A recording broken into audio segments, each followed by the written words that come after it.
নমস্কার বন্ধুরা, মীনাক্ষী কিচেনে আপনাদের স্বাগত। আবার একটা নতুনত্ব রেসিপি নিয়ে চলে এলাম। আজকের রেসিপি হলো কড়াইশুঁটি দিয়ে আলুর দম।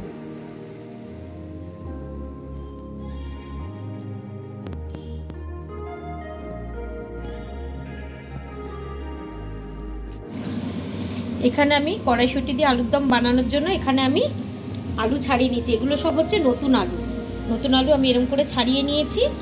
এবার আমি কড়াইয়ের মধ্যে সাদা তেল দিয়ে দিয়েছি। এবার আমি আলুগুলো ছেড়ে দেবো। আলুগুলো আগে ভেজে ভেজে তুলে নেব।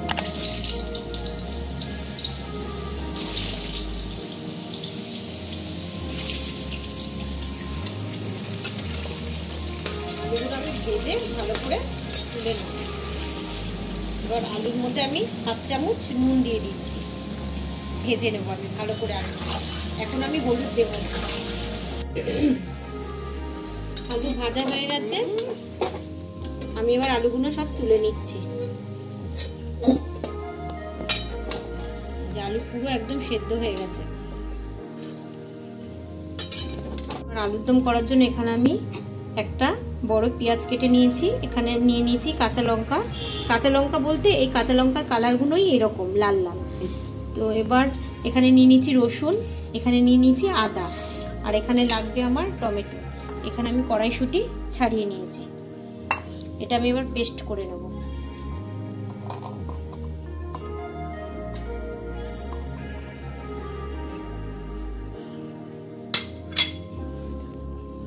এবার আমি এটা পেস্ট করে নেব। এবার এর মধ্যে আমি টমেটোগুলো দিয়ে দেবো।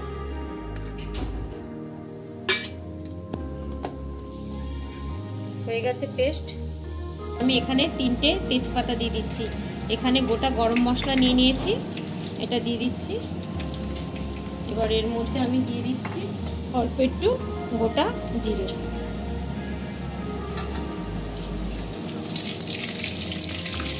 এবার এর মধ্যে আমি এই মশলাটা দিয়ে দিচ্ছি।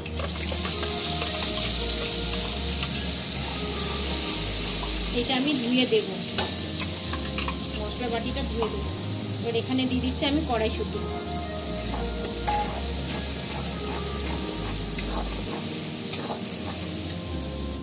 মশলার বাটিটা ধুয়ে আমি দিয়ে দিলাম। এবার যেহেতু আমি আলুতে হলুদ দিইনি, লঙ্কার গুঁড়ো দিইনি, সেহেতু এবার এখানে আমি সব মশলাগুলো এবার এক এক করে দিয়ে দেবো। ভাজার সময় আমি 1/2 চামচ নুন দিয়েছি, এখন আবার 1/2 চামচ নুন দিয়ে দিচ্ছি। 1 চামচ হলুদ দিচ্ছি, 1 চামচ কাশ্মীরি কালার দিচ্ছি, 1/2 চামচ ঝাল লঙ্কার গুঁড়ো দিচ্ছি, 1 চামচ ধনের গুঁড়ো দিচ্ছি, 1 চামচ জিরের গুঁড়ো দিচ্ছি। এবার আমি ভালো করে মশলাটা পুরো কষিয়ে নেবো একদম।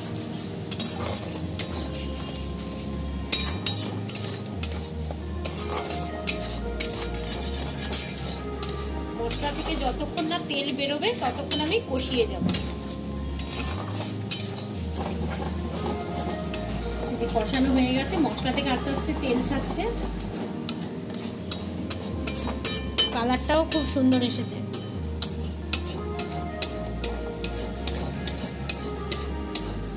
যেহেতু টমেটো আর লঙ্কাটা লাল আর কাশ্মীরি কালার দিয়েছি, আর ওই জন্য কালারটা খুব সুন্দর এসে গেছে। মশলা থেকে এবার তেল ছেড়ে গেছে। এবার আমি আলুগুলো দিয়ে দেব।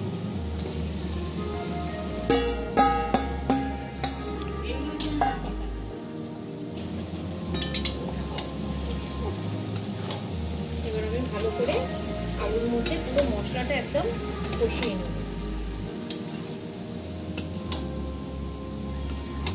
যেহেতু আলু একদম সেদ্ধ হয়ে গেছে ভাজতে ভাজতে, ওই জন্য আমার আর বেশি জলও দিতে লাগবে না। মশলাটা ভালো করে জাস্ট এর মধ্যে মেশানোর জন্য হালকা একটু জল দেব। এবার আমি হালকা একটু জল দিয়ে দিচ্ছি, বেশি দেব না, যেহেতু এটা কষা কষা হবে একদম। এবার আমি এর মধ্যে অল্প ধনেপাতা দিয়ে দিচ্ছি। এবার দিচ্ছি আমি গরম মশলা। এই গরম মশলাটা আমি করে রেখেছি ঘরে, এলাচ লবঙ্গ দিয়ে, দারচিনি দিয়ে, লবঙ্গ সব দিয়ে করে রেখেছি। এটা আমি দিয়ে দিচ্ছি ছড়িয়ে, 1 চামচ দিয়ে দিলাম। গন্ধটা দারুণ এসেছে বন্ধুরা।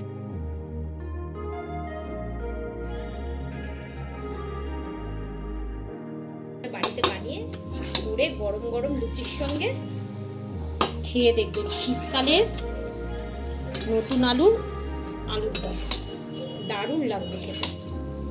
তো আমি এটা হালকা 3 থেকে 4 মিনিট ঢাকা দিয়ে দেবো।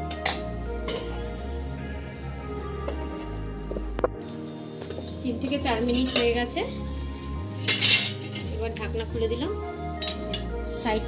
সাইডটা দিয়ে খুব সুন্দর তেল বেরিয়ে গেছে, হয়ে গেছে রেডি।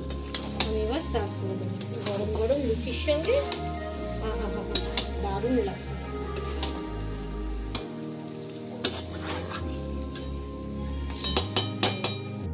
তো বন্ধুরা দেখলেন আমি ছোট ছোট আলুর কড়াইশুঁটি দিয়ে আলুর দম করলাম। তো আপনারা এরম করে বাড়িতে বানিয়ে দেখবেন, শীতকালে গরম গরম লুচি দিয়ে দারুণ লাগবে। তো অবশ্যই ভালো লাগলে আপনারা লাইক শেয়ার সাবস্ক্রাইব করে দেবেন, বেশি বেশি করে একটু শেয়ার করবেন। Thank you.